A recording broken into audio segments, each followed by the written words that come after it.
Our goal is to reduce the deficit by $1 trillion. From a nominal deficit of $2 trillion to try to cut the deficit in half to $1 trillion, or looked at it in total federal spending to drop the federal spending from $7 trillion to $6 trillion. At a high level, you should think of this as we want to reduce the spending by eliminating waste and fraud, reduce the spending by 15%, which seems really quite achievable. The government is not efficient, and there's a lot of waste and fraud. So we feel confident that a 15% reduction can be done without affecting any of the critical government services.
Well, the sick and dangerous attacks against Tesla are not stopping. In fact, they appear to be getting worse. After a surge of attacks that include cars being defaced and Tesla chargers being set on fire, today bombs have been found inside a Tesla showroom. And should we even be surprised, seeing as we've been seeing these horrific acts of violence be so widely celebrated by the left? And now today, police in Austin, Texas found devices which the bomb squad is dealing with. No matter how far this violence goes, it seems nothing will be considered too far for the Democrats to finally be able to denounce what this is, domestic terrorism. Because disturbingly, they know that this is the reaction from the left when they see these violent attacks being carried out. They're taking to the streets or the parking lots Tonight, the FBI and ATF now investigating multiple cases of possible arson targeting Teslas and Cybertrucks. This dramatic video shows multiple cars in flames.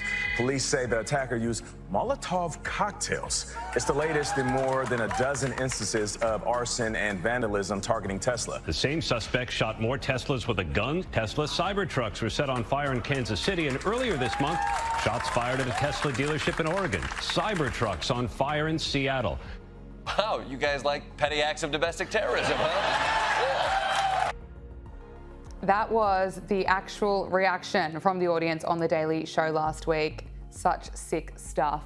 And over the weekend, we saw more people take to the streets protesting against Elon Musk because how dare he attempt to get rid of waste, abuse and corruption in the government and try to save the country from going bankrupt.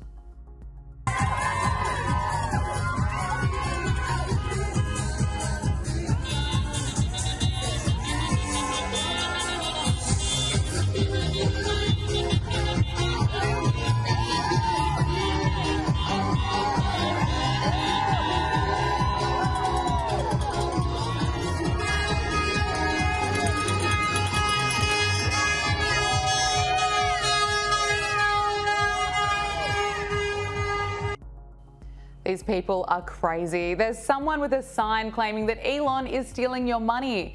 He's actually running DOGE for free. I mean, these people are so delusional, they're not interested in facts or the truth. But as we know, it's not just those protests that we've been seeing, it's violence. And now reports that bombs have been found. They're so disturbing, and I have no doubt that people on the left are celebrating it as some sort of win. Well, the FBI is launching a task force to nail the criminals setting fire to Tesla cars. So far, the Bureau has received reports of 48 instances this month, 48 related to the attacks against Tesla. The FBI is treating the attacks as domestic terrorism and tracking people who threaten to carry out vandalism on the electric vehicle company as part of some sort of revenge plot against Elon Musk and DOGE. But what seems to be happening here is people on the left have spent so much time attacking Trump for several years, claiming that he's Hitler. Elon is a new Trump for these sick people. They have to attack him and his company that employs more than 100,000 Americans because he's trying to save the country from going bankrupt. And the perfect example of this is if you listen to the twisted messaging from failed vice presidential candidate Tim Walz. Here he is during the election campaign suggesting that Trump's a Nazi. Donald Trump has descended into madness over the last few weeks. And I think some of you don't miss on this. Go do your Google on this. Donald Trump's got this big rally going at Madison Square Garden. There's a direct parallel to a big rally that happened in the mid-1930s at Madison Square Garden. And don't think that he doesn't know for 1 second exactly what they're doing. How is anyone still listening to him? But now Donald Trump is in power again, and people on the left just don't want to admit that the Democrats' entire campaign last year was based on smears and lies. And Tim Walz and the left, well, they've moved right along to attacking Elon Musk. Last week, we saw Tim Walz get up on stage and go on a deranged rant about how happy and excited he gets when he sees Tesla stocks fall.